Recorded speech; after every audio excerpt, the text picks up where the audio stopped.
तिकडे राधाकृष्ण विखे पाटलांनी शेतकरी कर्जमाफी संदर्भात एक वादग्रस्त विधान केलेलं आहे। सोसायटी काढायची, कर्ज घ्यायचे, कर्जबाजारी व्हायचे आणि पुन्हा कर्जमाफीची मागणी करायची। राधाकृष्ण विखे पाटील यांच्या या विधानामुळे शेतकऱ्यांमध्ये नाराजी पसरण्याची शक्यता आहे आणि त्यांच्या याच विधानामुळे नवा वाद पेटण्याची चिन्ह निर्माण झाली आहेत।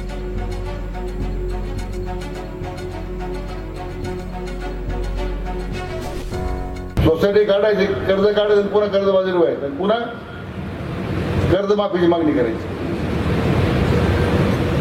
तर आपलं अनेक वर्ष काम चालू आहे, त्याची काही चिंता नाही।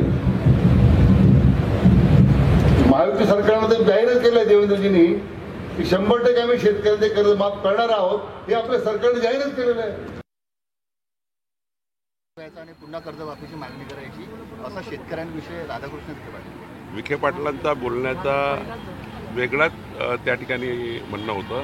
त्यांनी सांगितलं की आमचं सरकार कर्जमाफी करणार आहे, पण त्यांनी एक महाराष्ट्रात सध्या जे काही कर्जमाफीबद्दल किंवा 3 कर्जमाफी आपण केल्या त्यावरही शेतकऱ्यावर कर्ज होत आहे। 2 गोष्टी बघितल्या पाहिजे की शेतकऱ्यावर यानंतर कर्ज होणार नाही याची काळजी घेतली पाहिजे। त्याकरता काय शासनाने करायचं, पुणे समजा कर्जमाफी झाली, आता यावेळी जर कर्जमाफी आपण केली सरकारने, ते करणार आहे, पण त्यानंतर मात्र कर्जबाजारी होऊ नये याकरता राधाकृष्ण विखे पाटलांचं स्टेटमेंट होतं की पुन्हा कर्जमाफी झाली, पुन्हा कर्ज घेतलं, पुन्हा कर्ज घेतलं, पुन्हा कर्ज घेतलं।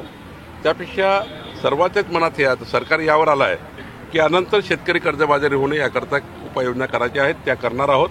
आणि यावेळी मात्र जी समिती आम्हाला रिपोर्ट देणार आहे, धनदांडग्या किंवा ज्याचे इन्कम टॅक्स पेअर शेतकरी आहेत त्यांना सोडून ज्या शेतकऱ्याला खरी गरज कर्जाची आहे, कर्जमाफीची आहे, त्यांच्या बाजूने सरकार उभं राहणार आहे।